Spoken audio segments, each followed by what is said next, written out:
Welcome to the Baxter Center video meetup series. My name is Mary Clark. I am a science educator and also facilitator for biotech teacher workshops through the Baxter Center. And I teach a biotech forensics elective and a chemistry class in Chicago, Illinois. Like most folks, I'm at home trying to figure out how to move my chemistry and bioforensics class online. And our group at Northwestern would like to share some tips with you folks to help you plan and to help your students learn at home. And I want to introduce you to my dog, Sunny. He's sitting very nicely because he's going to get some treats. Good boy. Can you shake? Good boy. Shake. Good boy. All right, here you go. All right, that's all I have. All right. So when I make online videos for my students, I always try to sneak Sunny somehow into the mix. All right, so what am I going to talk about today? So there is a really good website called Amazing Educational Resources. I'm going to go over how I'm doing my weekly plan and what are some community resources that you can share with your students. So whenever I make videos for my students, I've been making a daily video every morning that's about, 3 to 6 minutes long, and I do it on Google Meet, which is what I'm on right now. So I am going to now show you some of those resources. So I'm sharing my screen with you right now. I always share a window. And this was our first video series that Jen and Ashley shared with you guys about 5 principles for online teaching. If you haven't checked it out yet, go ahead and check it out. This is amazingeducationalresources.com. It has tons and tons of things on here. If I'm looking for chemistry, I do Control F and type in chemistry, and there are going to be some things that pop up, maybe not for chemistry.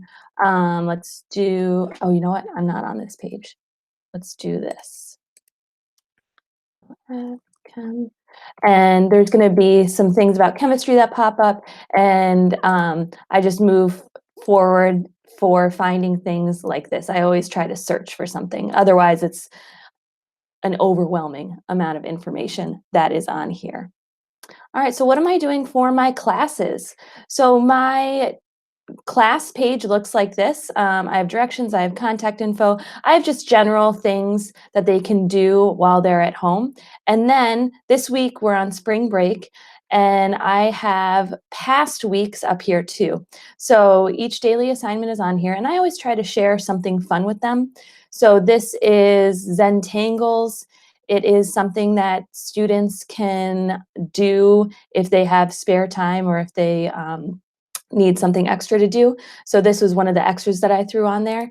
The assignment that day was to peer review. My students made compromised crime scenes, things like John Benet Ramsey or the O.J. Simpson case, and students were researching about those cases, and this day they were peer reviewing each other's cases. Cool. So that's basically my weekly plan for my students. Then the next thing that I want to share with you is this community resource guide. My husband is also a teacher, and his school put together this community resource guide. I've added a couple things on here. So this is going to be shared with you guys. There's going to be a link for you. And the other resource guide that I wanted to share with you is from Chicago Teachers Union.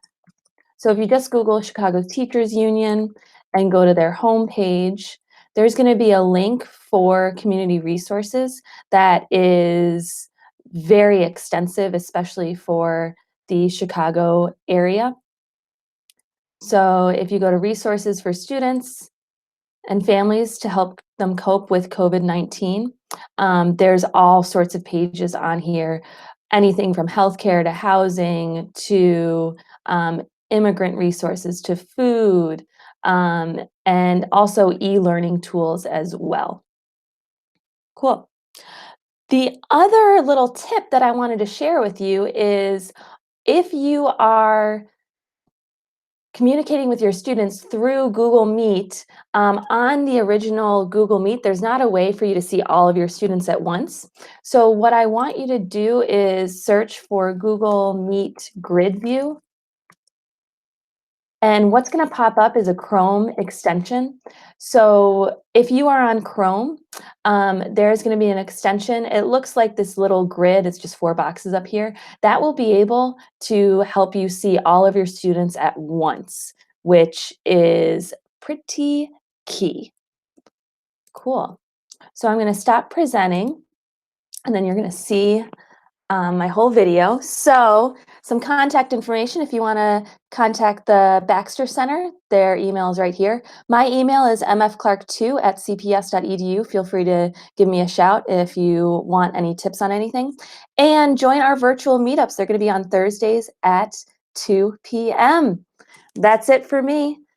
And I hope you have a lovely day.